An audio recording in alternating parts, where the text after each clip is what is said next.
ఎవలయ్యా కాంగ్రెస్ సర్కార్ మంచిగా లేదన్నది?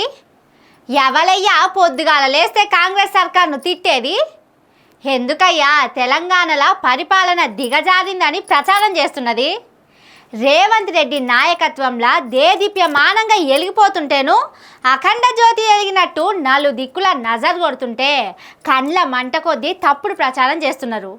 ఇగో ఇది చూసి రేవంత్ రెడ్డి ఎంత మంచిగా వెళ్తున్నాడో తెలుసుకోండి. వజ్ర వైడూర్యాలు, మణిమాణిక్యాలు, ఇంపైన కెంపులు రాశుల కొద్ది పోసినారని సర్కార్ ఇది ఎంత మంచిగా పరిపాలన సాగుతున్నదో చూడుండ్రి. అంబులెన్స్ లో తీసుకుపోవాల్సిన శవాన్ని నడి రోడ్డు మీద నుంచి 4 చక్రాల బండి మీద తీసుకుపోతున్నారంటే ఎంత అదృష్టం ఉండాలి. మళ్ళా 4 మనుషులు 4 దిక్కులు పట్టుకొని నెట్టుకుపోతున్నారంటే చిన్న ముచ్చట. అదే అంబులెన్స్ లనైతే ఒక్కళ్ళే ఎంట రమ్మంటారు, కానీ ఇక్కడ అట్లా కాదు.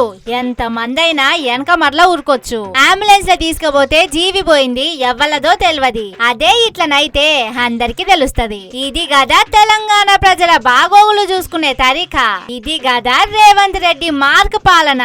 ఇంత మంచిగా పరిపాలన చేస్తుంటే కొంతమంది కండ్లు మండుతున్నాయి. ఉత్తుత్తుగా బట్టగాల్చి మీద వేస్తున్నారు. 10 మందిలా బద్నాం చేస్తున్నారు. కాబట్టి ఇప్పటికైనా ఇళ్లకు కలిగించిన సౌలతులు చూసినాకైనా తప్పుడు ప్రచారం బంద్ చేయండి. ఇంతకు ఎక్కడో చెప్పలేదు కదా, సీఎం సొంత నియోజకవర్గంలా అంబులెన్స్ లేక ఓ శవాన్ని పోలీసులు గీ తీరుగా తరలించిండ్రు. కోస్గి పట్టణంలా మొగులయ్య అనే మనిషికి టిప్పర్ టక్కర్ అయ్యి జీవిడిచిందట. పోస్ట్ మార్టు కోసం అంబులెన్స్ లేదట.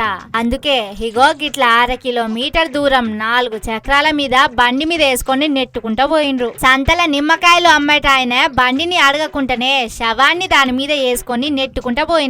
ఇక చెప్పుర్రి, ఎన్ని ధనరాశులు పోస్తే వస్తది ఇంత మంచి పరిపాలన? కాబట్టి కాంగ్రెస్ పార్టీ సర్కార్ ను కండ్లకు అద్దుకోవాలి.